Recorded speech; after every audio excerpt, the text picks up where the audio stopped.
Let's go over Procession of the Tsardar from Caucasian Sketches.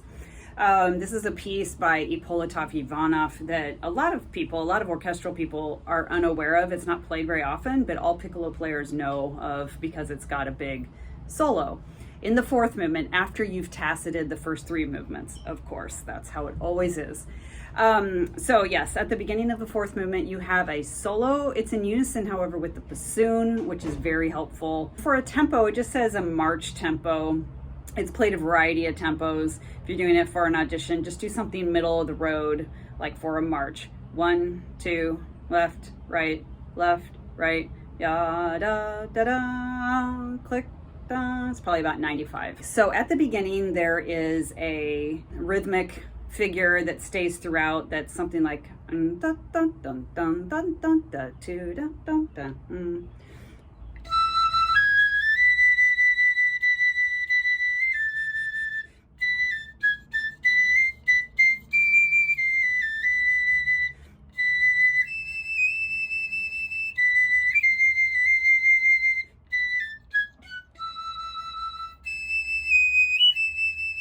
So just a few things in there. I opted to do 2-bar phrases. You can do 2 or 4-bar phrases, whichever you choose. You should stay consistent. If that first B natural, I know that can be pretty flat on some older piccolos or just some piccolos in general. There is an alternate fingering, which I'll go over. I wouldn't use it unless you're absolutely desperate because it alters the tone color quite a bit and it raises the pitch quite a bit. But just so you're aware of what it is, the alternate fingering for that middle B above the staff is the first finger, second, third, and then 4, 5, 6. No pinkies and no thumb. So it's just all these main keys here. And it sounds like, and regular B. The only other thing I would say to keep that B raised so it doesn't sink down is keep your aperture small, very small from your first E, ya, da, da, keep it small so that the air stays fast. That'll help that B natural not be flat. The other note you might want to alternate fingering for is D at the beginning of the second line. And the alternate fingering for D, you finger regular high D as usual, and then you add the pinky here and then the first finger here. It raises it just a tiny bit. And then another thing, I'm going to play it one more time because I wasn't happy with some of my intonation. But the E's here, the octaves, be very aware that they are octaves and they need to be the same E's. So you're going B, A, yanta, E, E, exactly twice as high. And then ya, the same E, come back to the same E that you, wherever you landed. So from the B, that those match. Okay, I'm just going to try this again from the beginning.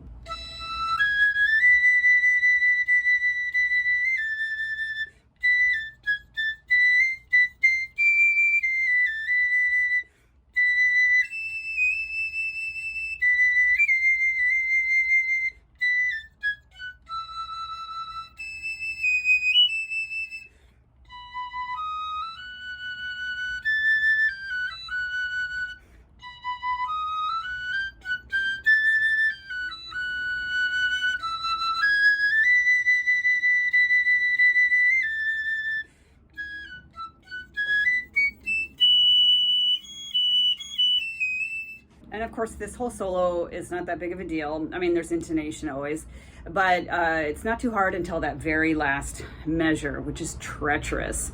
So what you have to do there is for the G sharps, you have to do this alternate fingering so that the G sharp comes out. But the G sharp with this alternate fingering tends to be slightly under a little bit. And then I would, for the F sharp right before it, I usually opt to do, or I always opt to do this regular F sharp. It's a little bit harsh, or it can be kind of harsh sounding, but it's got the best intonation. The other options are the middle F sharp, which speaks really well, but it's flat. Or you can do these two here with no pinky, but that's really sharp. It speaks really well, but it's sharp. And then next to your G sharp, which is going to be flat, that's not a good combination for the F sharp to be sharp and the G sharp to be flat. Okay, so some things to consider the last two measures of this solo, which is the most difficult part. Watch the F sharps, middle F sharps. They tend to shoot up pretty high. Down there. Alternate fingering on this C sharp, otherwise your C sharp is going to be too flat. The alternate fingering for C sharp, the C sharp above the staff, is left hand, no thumb, middle finger or 2 and 3, so just that, and then the right hand, these two here with your pinky. Otherwise it's really flat. I mean, you can try to lip it up, but that's usually never successful. So that I would do that alternate fingering on the C sharp as you're going up, and then when you get to the E, just make sure that the E is not sharp. I would do with the pinky on and everything, but just be aware that it to keep it on the lower side, not flat, but just not sharp, because if it shoots up and is very sharp, the high E, you're going to an F sharp, which will probably be flat or in tune at best, and then the high G sharp is, you know, again, in tune or a little under at best, because you have to use this alternate fingering.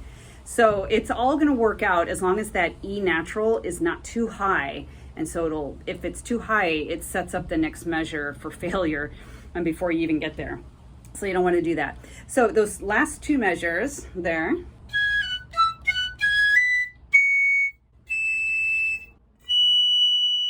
And then use the real fingering for F sharp. I just kind of try and lip it up a little bit.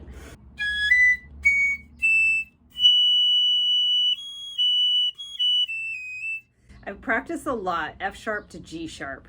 You want this measure to not be aggressive sounding, no accents, even though some of those notes are hard to come out. You don't want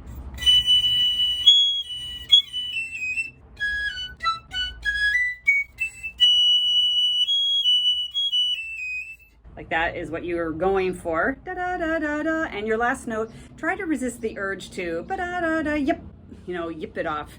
Just da da da da da. Not long, but just a smooth ending. As for the vibrato, I would do a vibrato. I mean, do vibrato definitely, but you don't want it to be too operatic or like a singer or like a violin player's vibrato. It should be kind of mellow and similar to like how the bassoon is. Just nothing too diva-like. You don't want something like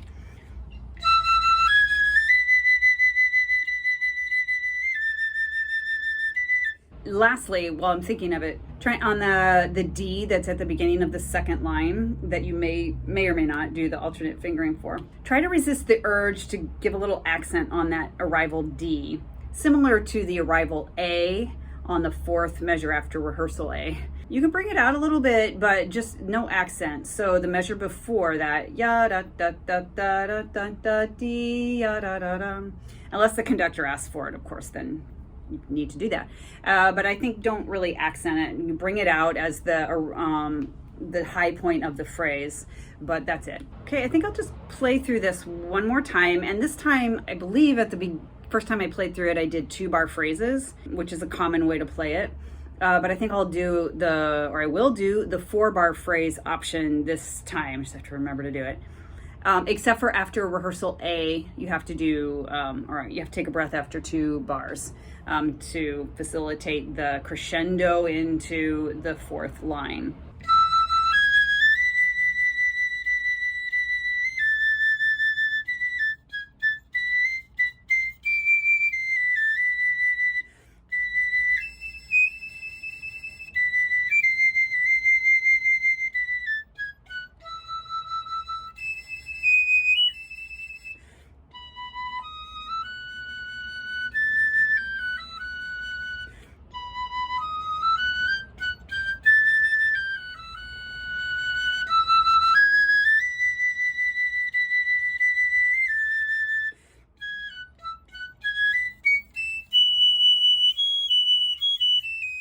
Okay, so that's it. The rest of this movement is very simple. It's with the full orchestra, so you only have those first 4 lines.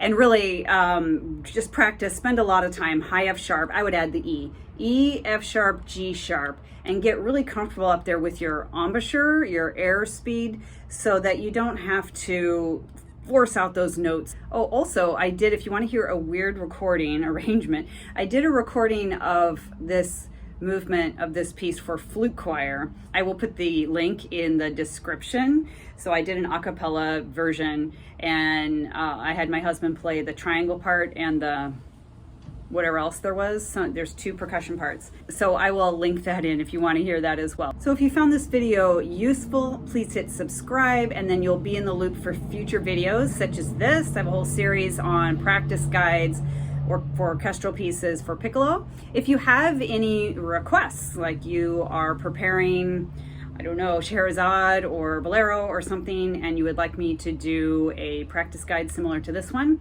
just drop your request in the comments and I will definitely put it on my list and get a practice guide out. Okay, thanks for watching.